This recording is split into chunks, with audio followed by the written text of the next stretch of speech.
Okay, you ready? It's the final high school adventures. It is not the final video, but we are wrapping up those glorious 4 years of at Mountain Pointe High School. So, grab a drink, pet a dog, maybe have some music in the background. I'll put some playlist options, down in the whatchamahooies. I've gone however many videos not asking for a like or subscribe, so I will continue not asking for that. But thanks for following on this. And I hope people got a giggle out of it, or a roll of their eyes, or an oh my god, why am I friends with this dork? Or, stuff like that. But here we go. You ready? I would go anywhere to meet up with you. That's just about anywhere for one rendezvous. The day of prom, I had gone over in my head everything that I needed to take care of, or thought to take care of. Adrian had brought her dress, and Zan had made dinner reservations, and we had worked it out that Zan would drive, and he and I and Meredith and Adrian we would all go together. Crystal had invited the friend group over to her house for an after prom party and sleepover, so a small bag of change of clothes was prepared and packed, and Zan and I spent the day together to get ready. On Friday, Corey had explained that she would be taking Adrian out, and they would be doing hair and nails, and so I handed her money. Matt, Adrian was adamant she wanted to pay for this part, Corey said. No? I returned. No, Matt, really, Corey replied. She wants to do it. You've done everything. This is part of that, I said, smiling. Corey, I swear to God, don't let her pay. I don't care if you have to do it when she's tied in a chair and can't move. I don't want her paying for it. Corey shook her head, laughing. You're a dork. When Xandar and I picked up the ladies and I saw Adrian, I couldn't contain my smile. Adrian embodied everything about her nickname and beyond. She was absolutely gorgeous, and I felt so honored that she was going to be my date. Looking back on it, that entire weekend, that entire nerdy mission was so important because I wanted to do something for her and everyone else. But in that moment, I also knew the importance it was to me.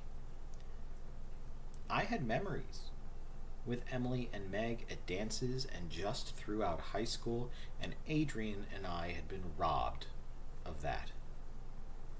I felt like I didn't have a lot going for me my senior year, but I had prom, and she was perfect. Adrian, however, upon seeing me, put her hands on her hips and gave me the look she could give. I walked up with the corsage that I had for her and a bit of concern. You paid for my hair, she said. I did, I replied. You're a pain in the ass, she replied, grinning. But you look nice. You look gorgeous. We went to dinner, went to Rainforest Cafe, where we ran into Meg and Cody, who were also having dinner before prom themselves.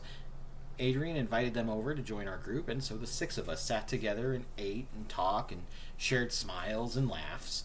After an hour and a half, dinner wrapped up, and the guys paid the bill, and Cody and Meg went their way, and the four of us went ours. I'm sorry, was that awkward? Adrian asked, taking my hand. Nope, not at all, I said. Okay, I just wanted to make sure. Arriving at the dance, titled What Dreams May Come, we snapped a few photos with Adrian's camera, pictures I had not seen until I started writing this book. One is of her and Meredith, and I absolutely love it. and another is of me and Xandar laughing and smiling. The smile I have is one that only a month and a half earlier I had not even thought was possible. It's so genuine and true, and a lot of it is credit to Zan and Adrian. As we set our things down at the table, we agreed getting pictures first was key. We wanted to remember this, and we jumped in line and got our professional photos done. After finishing up with that, we turned our attention to the dance itself, and the first song that we got to hear was a slow one. And Adrian and I held hands as we walked onto the dance floor. She put her arm around my neck, put mine at her hip. We held hands as we danced. Right then and there, it was exactly how I hoped my senior prom would go. From the day she left, to the letters and calls, to putting everything together to bring her back, this moment made everything worth it. It only felt right for it to be Adrian, and I loved her for it. When the song ended, I could see Erin coming through the crowd, and she reached for Adrian, grabbing her arm. "Come on, people want to see you," Erin screamed. "But," Adrian said, turning to me. I smiled. "Bye, go." I watched as Erin and Adrian disappeared into the crowd of teenagers, and could hear some excited shouts as Adrian and friends reconnected. I returned to our table, saying hi to Jen and Matt P. Jackie M. found me, and after a compliment and kiss on her hand, we took to the dance floor for a slow dance with each other. At one point, "Rock This Town" by the Stray Cats queued up, and Erin came running. Matt, one last swing," she screamed, and we did exactly that. Her infectious energy, and knowing it was our senior prom, I lifted her up and spun her around. We did our swing dancing to the 80s pop song, and when it ended and a slow song started, she wrapped her arms around my neck. "You brought Ina," she said. "Thank you." "Is she having fun?" I asked. "She really is. She's been dancing with everyone and taking photos." "Good, I'm glad." "I'll try and bring her back, though, okay?" Erin said. I smiled. "I just want you all to have fun. I'm okay, I promise." The song ended. Erin gave me another big squeeze of a hug and took off into the crowd. I returned to the table, people watching and having a couple of drinks. I could catch Adrian making the rounds, reuniting with friends. I'd see a few friends and say hi, but for the most part, stayed close to the table. I danced with Corey, danced once with Jen, and then with McCall, a classmate who had left Mountain Pointe after freshman year, but had been brought by a friend to prom. So we took a photo together. Zan, Putman, Matt P., and I also had a chance to take one of the professional photos together, just as guys. Some strapping young friends who look ready to take on the world, or maybe, well, a career as a Huey Lewis in the News cover band. When the last dance ended and the lights came up, I collected my jacket, Adrian's purse, and anything else our group left at the table. Xandar and Meredith found me, and I was all smiles. "How did it go?" Zan said. "Exactly as it was supposed to," I responded. "Good prom?" Zan and Meredith nodded. Erin brought Adrian back to us, and we headed out of the venue to the parking lot. I smiled, seeing Adrian, and we left hand in hand to Zan's car, the ladies climbing in the back seat, telling us of their intention of changing on the way back to Crystal's as the reason. Zan and I got in the front seats, and Zan started the car. As we hit the freeway, we heard the sound of ruffling dresses. "We're going to start getting changed back here," Meredith called out. "Okay, so no peeking. I got it," we nodded. Xandar grabbed the rearview mirror and twisted it forward, causing the girls to laugh.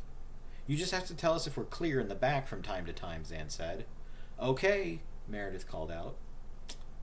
Also, not exactly the first time I've necessarily seen Adrian out of her clothes," I quipped. "Shut up," Adrian laughed from the back seat. Xandar turned the music up, and I kept my eyes on the corner mirrors, sticking my head out of the window from time to time to check blind spots. When the girls were done changing, we turned the rearview mirror around, and I caught a smile and eye roll from Adrian.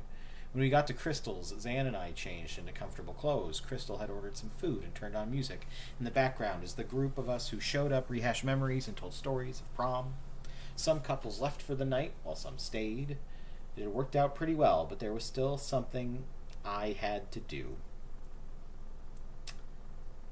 I made a phone call. "Yeah, hello," Blaine's voice said on the other end of the phone.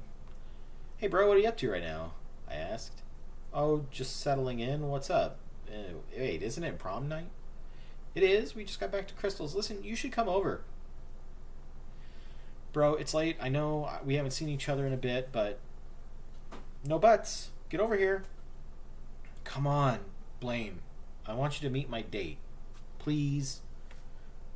"Who is it? Do I know her?"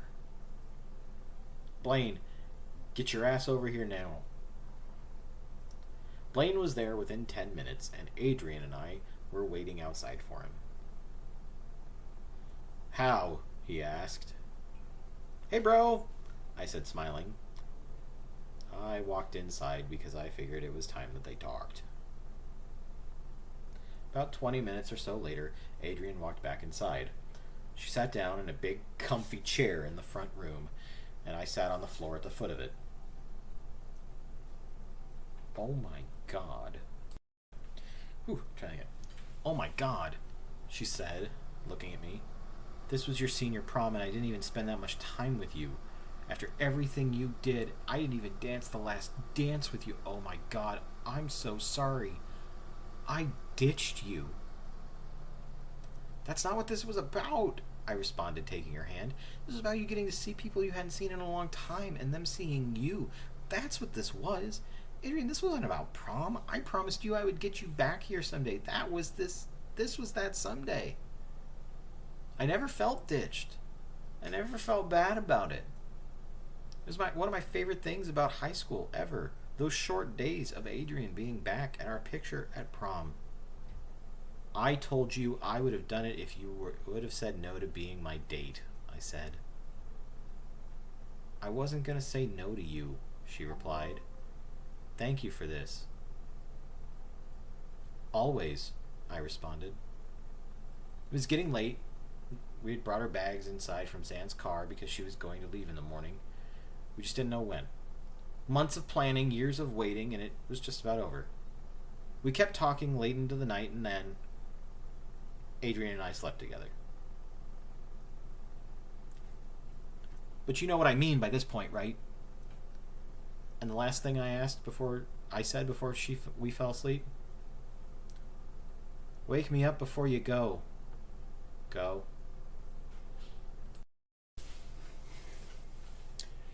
Racing on the thunder and rising with the heat. "Good morning," I heard Adrian say as I opened my eyes, still on the floor at the foot of the chair. I looked up and smiled at her, the two of us still holding hands from the night before. We both got up, and as we did, we stretched, soon joined by Zan, who woke up from the couch. A short few minutes later, Crystal and Meredith had started to come downstairs when suddenly there was a knock at a door. Crystal opened it, and Meg and Cody were there. They said hi quickly, and Meg seemed in a rush. "Where's your stuff?" she asked Adrian. "Right here," I said, pointing to Adrian's suitcase. Cody grabbed it and walked out. "We gotta go. A flight leaves, like, a little over an hour, and if we can get there in time, you can make it," Meg said. Adrian looked at me as she put on her shoes, but before anything else could be said, she and Meg were out the door, Meg closing it behind them. There was silence for a moment, and I opened the door, running out after them. They were already in the car, and Cody was pulling away, and I thought I saw Adrian turn as I yelled after them, but they were down the street within seconds, turning and headed for the airport. And just like that,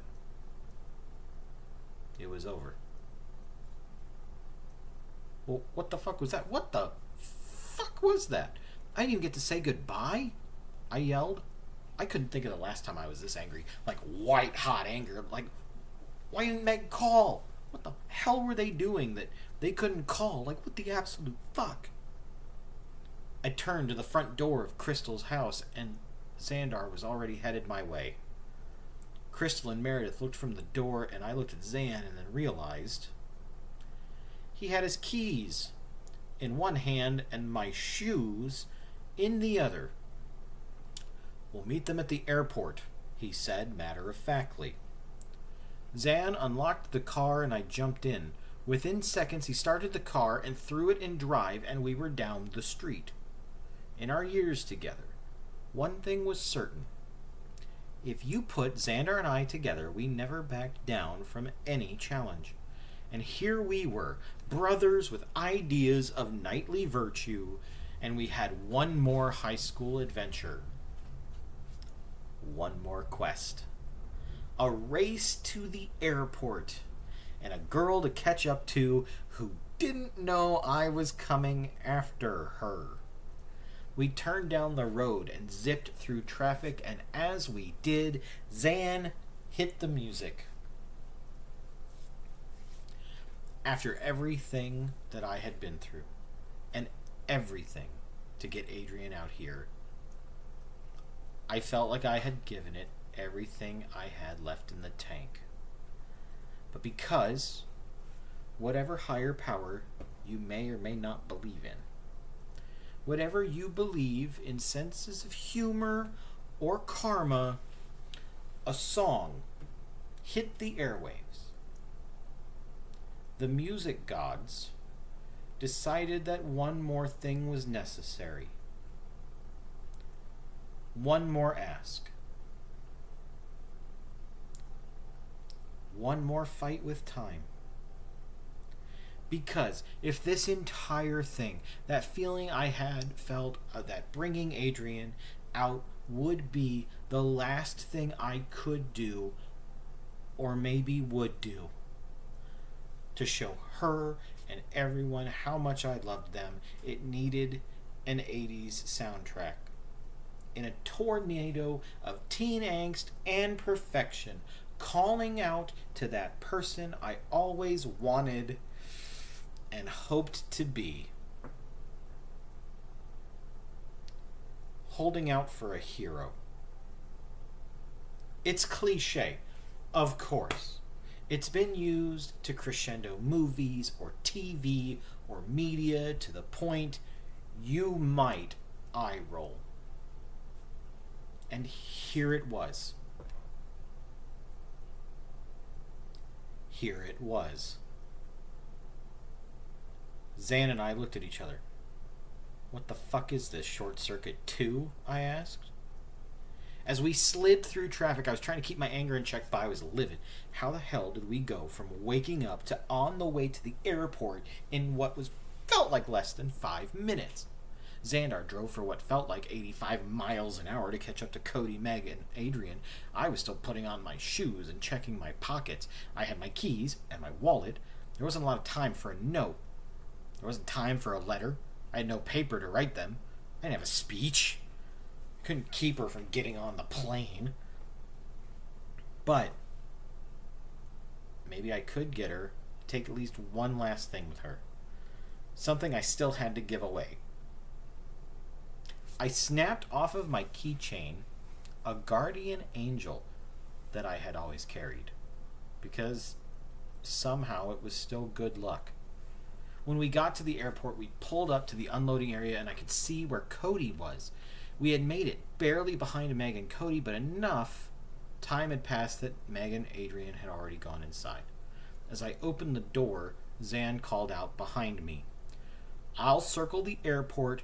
Go get your goodbye," he said. I nodded. "Thanks, Zan." I ran into the airport, and as I did, I was lucky enough that I bumped right into Meg. "Where is she?" I asked, catching her by surprise. "She's already been checked in. She's already on her way to the terminal," Meg replied. "Okay, but which one?" Meg pointed, and I was off like a goddamn rocket, dodging through the crowd and hoping to be able to see her.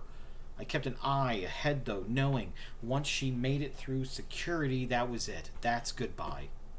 As I continued to squeeze through people, I was able to catch a glimpse of her, and my adrenaline surged. She was close to the gate, and I could feel like I was losing her. I wasn't going to lose her. "Adrian!" I yelled, my voice barely above the crowd. I gave it one more shot. Adrian!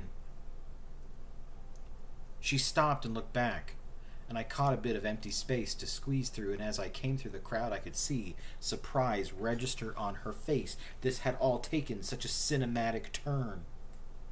Matt? She asked. Adrian, I said, quickly catching my breath. Thank you so much for being my prom date. I'm so glad you got to see everyone. I put the guardian angel in her hand. This is yours now.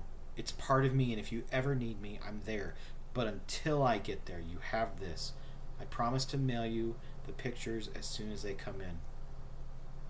I took a deep breath. Not a lot of time. I love you, I said. I love you too, she responded. We gave each other a hug, and I put everything I had left into me in that hug. We stood there for a minute, kissed each other on the cheek, and when we finally let go, she walked off and went through the security gate. I watched her walk through, and when she grabbed her bag, she turned and waved, and I waved back. I kept watching as she made her way down the terminal hallway, and I saw her get to her gate. I let out a sigh and watched her get on the plane.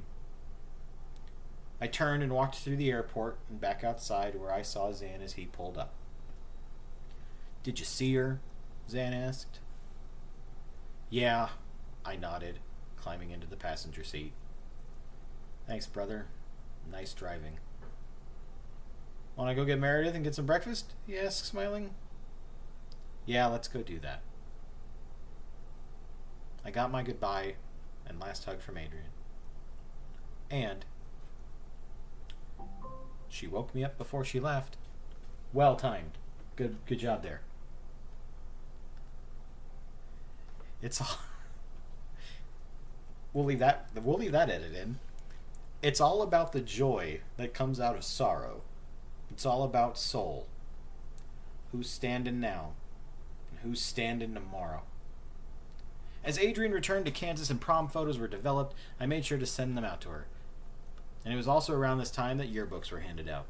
With final exams and graduation rehearsals, there was still stuff to do, but it all felt like it took backseat to what I felt was very important, and that was my friends.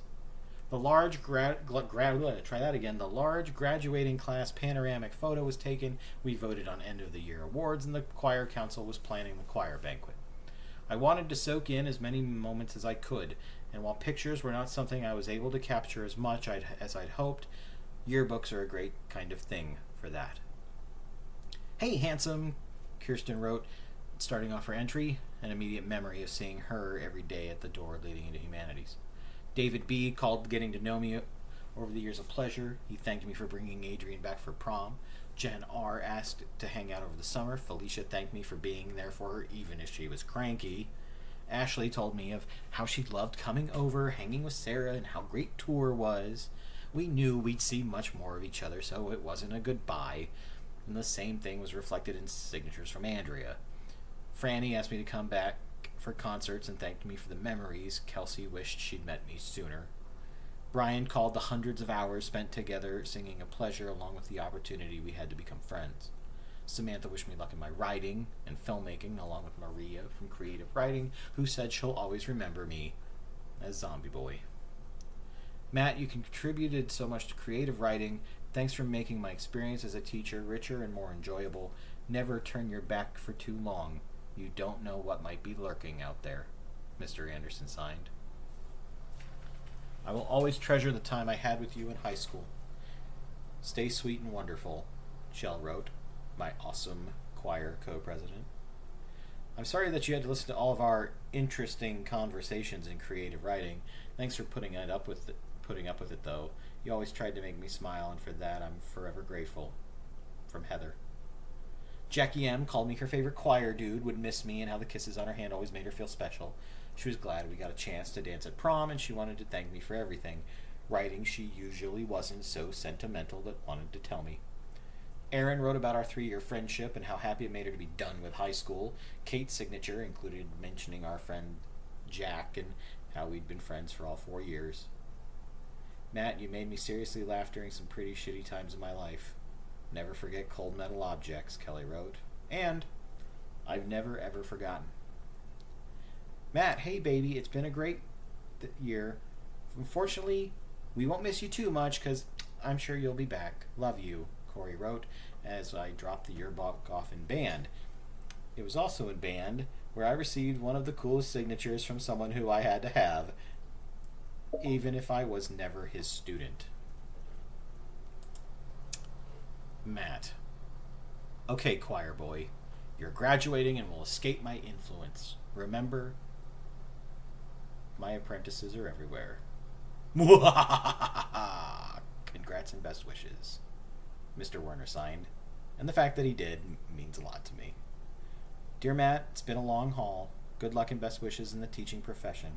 Stay strong and develop some thick skin. Teachers need it. Wendy. She wasn't wrong. There was one that surprised me, and I had forgotten about it until uncovering the yearbook quite some time after. Hey, Matt. Well, it's been quite a year, huh? Hopefully life won't always be this hectic. Anyways, goodness, I have no idea what to write. There's just so much to say. In short, I'll just say you're a wonderful person. Thank you for always being there to listen to me when I needed, and for always being my friend, even if I wasn't always yours. I'm sorry if I ever hurt you. Just know I never meant to. I love you, and I hope you find peace. Have a great summer and fun in life. Love, Jackie R. I hadn't remembered giving it to her to sign, but the fact that she did showed me again that maybe, just maybe, everything wasn't as horrible as that voice in my head had made it out to be. Matt, yay, 4 years and we're out. Hooray. Sorry, I'm really bad at writing these. Have way too much fun this summer. Don't get into trouble. Love always, Emily. Meg, however, did not sign my yearbook then. We just didn't feel we were there yet. But she did later. Hi, Matt. I'll give you a little time frame on this. It's May 13th, 2003. Yeah, a year after we graduated, but better late than never. Besides, you know I'm late for everything. It took a long time for us to be okay, but we made it. Thanks for everything. And remember, I'll always love you a little. Meg. Capturing moments of these and all these people and more through 4 years of adventures always brings a smile to my face, even years later. Time may always win, but sometimes it's on your side. I owe it all to rock and roll, and I wouldn't want to change a thing. Saturday, May 18th, 2002, the Mountain Pointe Choir had their end of the year choir banquet. Choir Council was there to host, and we had a few people audition musical acts with us to perform, with lunch being served for members of the choir and their families. The thing about these banquets is the director hands out serious awards and the choir council hands out funny ones. Joke awards would be named for something someone did or said throughout the year. I had been on the receiving end of these in my time. Freshman year, I was awarded the Don't Ask, Don't Tell award for my portrayal of Jack. Sophomore year was an award given to me by Blaine entitled the What's That award for when I had, in my youthful exuberance, not covered up a hickey Meg gave me. Junior year gave me the I'm So Hungry I Could Eat a Horse award from our time on tour, so that was the name of the game. I was lucky enough that when it came out to handing out the joke awards, the council gave me the chance to give out awards to all the people closest to me. Emily, Xandar, Putman, Meg, Kate, Sarah, and Ashley were a handful of the people I was charged with handing out their awards to. While sure, some were dumb fun and could cause some eye rolls, that all were done with a lot of humor and good feelings behind them. Choir gave me a lot of things. The ability to laugh at myself was one of them. So, when I was awarded, thanks to my outburst during our choir retreat to a room full of really loud, obnoxious guys, the Hello, Screw You All, Good Night award, I knew the heartfelt affection that it was awarded for. You could earn a letter from the school in choir, and letters were handed out by the choir council members to choir people who had won them, and extra gold bars to those of us who had already lettered in the years before, which that was done by Shell. Andrea did a presentation of the seniors, and the choir yearbook once again had sections for the seniors with our baby photos and senior photos presented. Zan, Emily, Kate, and I are all on the same page in a really perfect piece of planning. Wendy handed out awards for Spirit, Most Improved Vocalist, Musicianship, Outstanding Vocalist, and Music Scholarships for voice lessons. She gave out an award to us in the Choir Council for our service, and we finished handing out most of the funny awards. Then Wendy took the microphone for one more award. And her speech went something like this. And now I have to give my award, the Director's Award, to the person I believe most deserves and embodies what choir is all about. This person has so much talent and has improved as a vocalist in their time in choir, but also as a person. They are a leader. They are always there to help when they can, both me and the choir. They're always willing to do and give everything they can for this program and people in it. I didn't have any doubt in who this award would go to this year, because this person is the heart and soul of the choir. She added, then, after a small pause, and when I got here 3 years ago, he was everyone's little sailor. Aw, Matt, I heard from the audience, and Shell and Brandon smiled at me. My head snapped in Wendy's direction. The first person to show up and the last one to leave, she said, motioning for me to come up here. Matt, it's my honor to give you this. I was still confused. I thought she meant Brian, or Brandon, or Shell, or Steven. When I walked up to her and everyone applauded, she handed me a plaque. And instead of shaking my outstretched hand, she hugged me.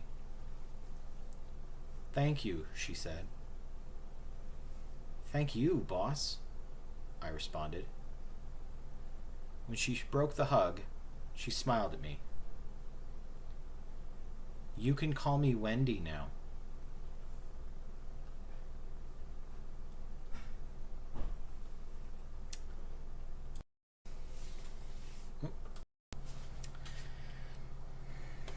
Time's been between us, a means to an end. God, it's good to be here, walking together, my friend.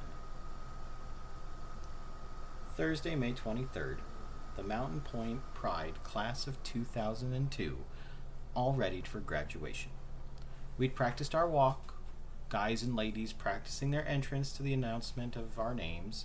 Names had been checked to make sure for clarity and correctness, and as friends and family filed in, Wendy had brought Downbeat together.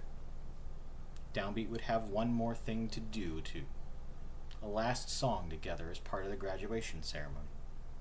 Even with everything going on, we'd found time to practice and memorize it, and the sophomores and juniors who would join in I could feel a kinship with, having been through a couple of these before. I wanted to check in with them all to see that group together one more time.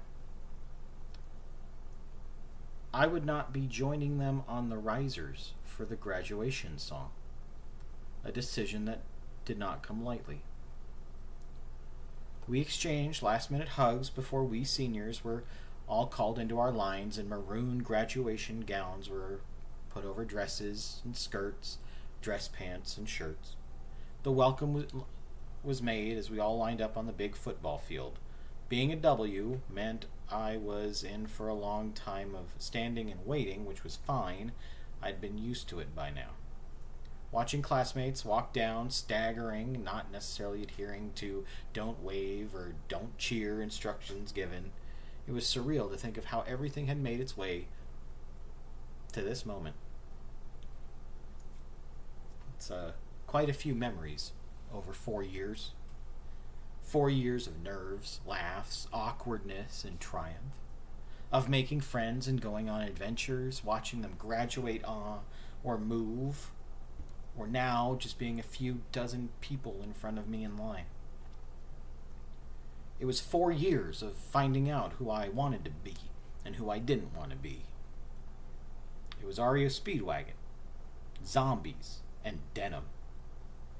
It was Meg, Blaine, Emily, Xandar, Diana, Adrian, Tammy, Putman, Jessica, Kate, Corey, David, Aaron, Crystal, Becky, Kiki, Laura, Kelly, Brian, Andrea, Jackie, Katie, Pam, Wendy, and so many others. It was heartbreak and love.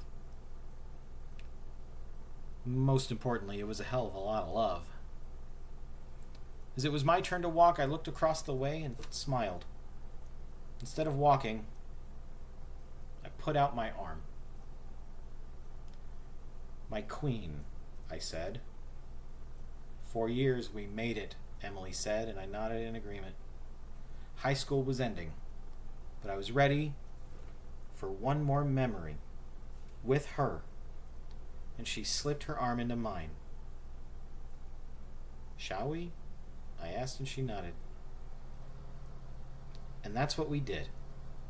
Emily and I walked, arm in arm together, down the football field and toward the small bleachers where she would sing with Downbeat. As we got there, she slipped her arm out of mine. I love you, I said. I love you too, she returned, and she walked up to join Downbeat. I kept my eyes on Downbeat as the graduation commenced, and when it came time, I watched as Downbeat stood ready. I looked at the embodiment of choir and all of my memories, again seeing years past standing there. A choir ready to sing, where it all began for me, even all those years ago as a child. Every song I ever learned, the stories and memories and emotion, the love of music, and the people who perform it.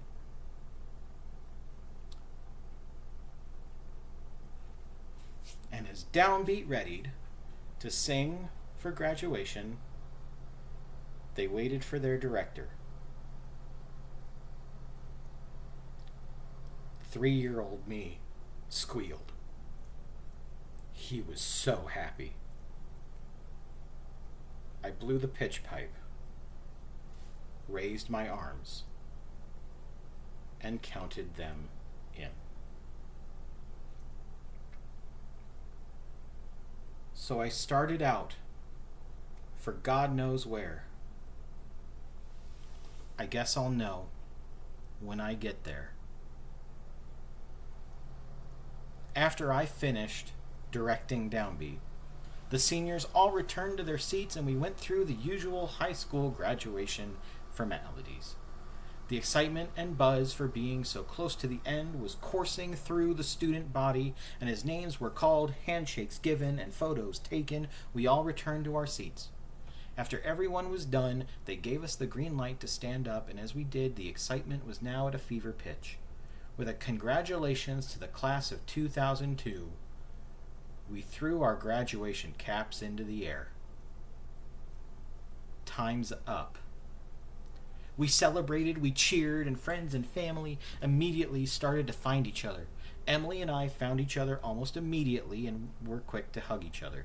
Our parents all found us together because after 4 years of sitting beside each other at every choir concert, they would, of course, sit next to each other when we graduated. You didn't tell us you were directing the choir, my mom said as Sarah grabbed my graduation cap. Surprise, I said, smiling. Our parents exchanged congratulations, and Mick shook my hand as Mary Ann gave me a hug. Watching you two walk down together arm in arm was really perfect, Mary Ann whispered to me. I thought so too, I responded. If Emily and I happen to have a picture together, I've never seen it. The same, sadly, goes for Meg, Xandar, Kate, Kelly, Heather, and Crystal. The first person who took a photo with me came charging through bodies like a rocket, and as Erin jumped at me, I caught her and swung her around. My sister snapped the photo, capturing Aaron's infectious smile and me giving more than just my half grin. "We did it!" she cheered. Kisses on the cheek exchanged, Aaron was off to find more people to hug. My friend from freshman year, Kristen, came back to visit. I got a picture with her, along with a few assorted other people from choir. A tap on my shoulder made me turn, and Jackie M. stood there, and I gave her a kiss on the hand as she blushed. "Picture?" I asked, and she gave me a hug, and again Sarah snapped the photo, another one of my favorites. High fives and handshakes and hugs were exchanged with creative writing friends and choir family. There was going to be a celebration event at the Games Works arcade at one of the malls, and so a lot of people planned to once again meet up there, the last hurrah of high school. Pulling away from the group as people left to do dinner or celebrate, I stood with my parents and Sarah. "I can't believe you didn't tell us about directing," my mom repeated. "Well done, kid," my dad said, giving me a hug, then added a bit of nudge when he stopped. "And walking with Emily." I shrugged. "Yeah." "You need to get ready to go on the bus for your game night?" Mom asked. "Yeah, I got a few minutes. Zan and I will meet at the buses here in a few," I responded. "Okay, anything you need us to take?" Dad asked. "Yeah, I'll have you take the cap and gown. I have a t-shirt under my dress shirt, so the dress shirt and tie can go too," I said. My parents nodded, and Sarah took off my graduation cap off of her head and slapped it on top of mine. Before handing my parents my stuff, I turned to my little sister. "Too cool for a picture with your big brother?" I asked. "Never," she responded and gave me a hug. We both gave a bit of a smile, and the flash went off. "We're gonna stand our ground on this part of town, like the last of an ancient breed." The grad night event at Games Works at the Arizona Mills Mall was an all-night after-party with free games for the night along with food. Mountain Pointe had complete run of the place, and I found myself at home amongst the retro 80s games and pinball, while others ran around playing other games and eating. As the night wore on, though, tired teenagers were finding anywhere to lay down, and at one point I found myself with Meg and Cody in a booth. As Meg dozed off, Cody and I sat and talked. This was his and my real chance at a one-on-one conversation for most of the year. "I know you love her," Cody said. "I love her too, and I want the best for her." "I know," I responded. "I just want her to be happy." He nodded. "I'm glad you guys are talking again." "Me too." We agreed to try and hang out more, and he said he encouraged her to also spend time with just her and I to hang out, to rebuild our friendship. We were never really threatened by each other, and if there was awkwardness, it was something we would talk out or work out. We weren't necessarily friends yet. We weren't counting it out. As the night continued into the early morning, I found Xandar as he walked up to an arcade machine. He scanned his game card and motioned to the spot beside him. I scanned my card, and he took the red gun out of the holster, and I took the blue. "Think we can beat it?" he said, nodding to the marquee of the game. I laughed. "Or die trying." We both hit the start button as the game screamed to life. We aimed our guns at the screen and opened fire. Brothers, side by side, in the house of the dead. It's not a bad way to go out.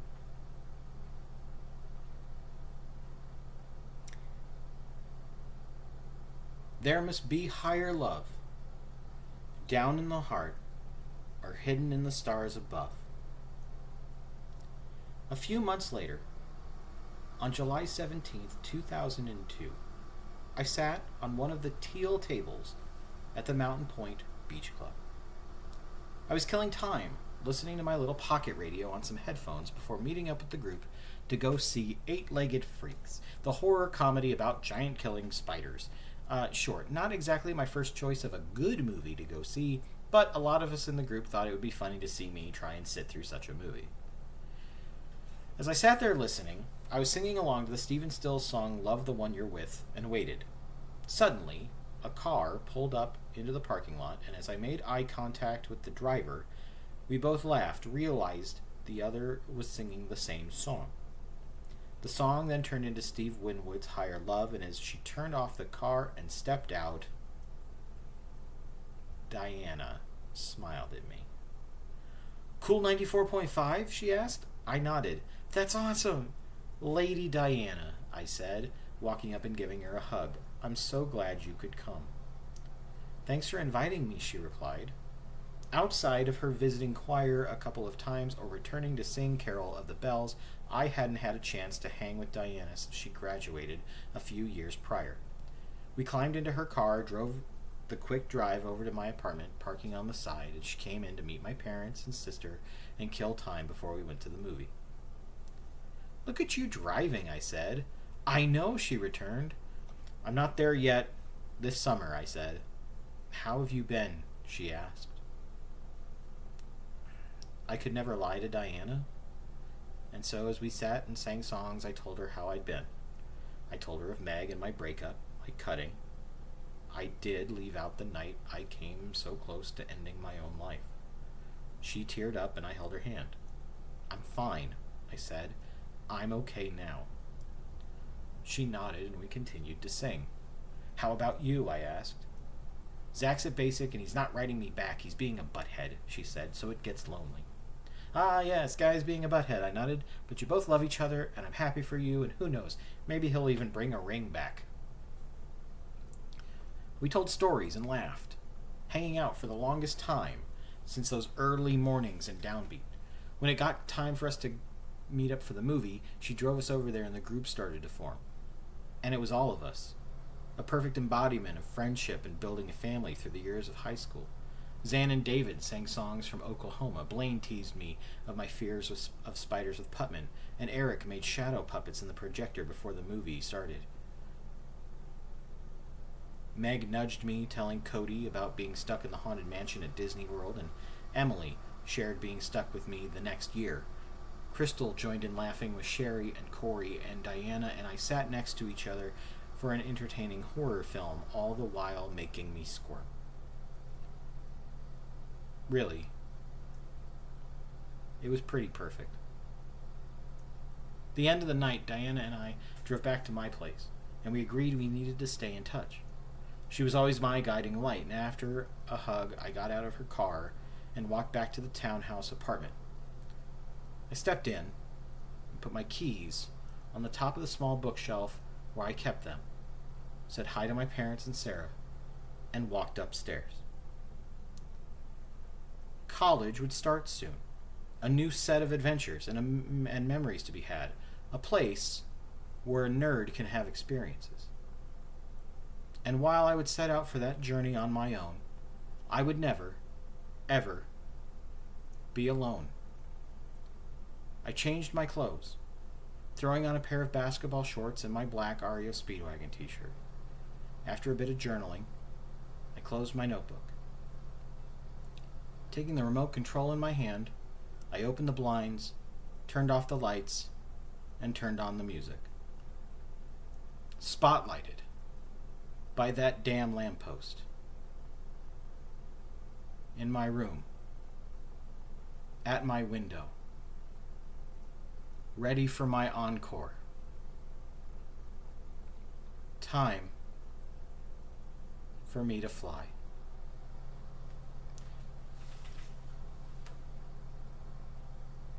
And did you think this fool could never win? Well, look at me, I'm a-comin' back again. I got a taste of love in a simple way, and if you need to know why I'm still standing, you just fade away. Don't you know I'm still standing better than I ever did, looking like a true survivor. I'm feeling like a little kid.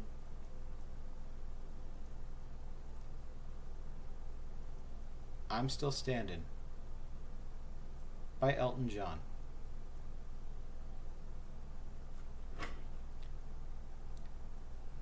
Thanks for riding with me through high school. for those of you who were there for the memories and those of you who are just reading about them now,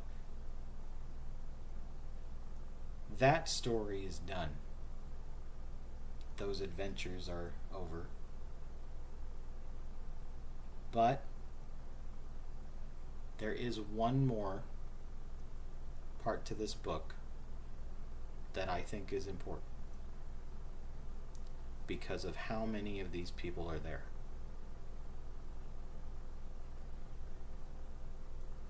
It's also the toughest story that I have to tell. So I'll see you then. Be good to yourself. And keep on rolling.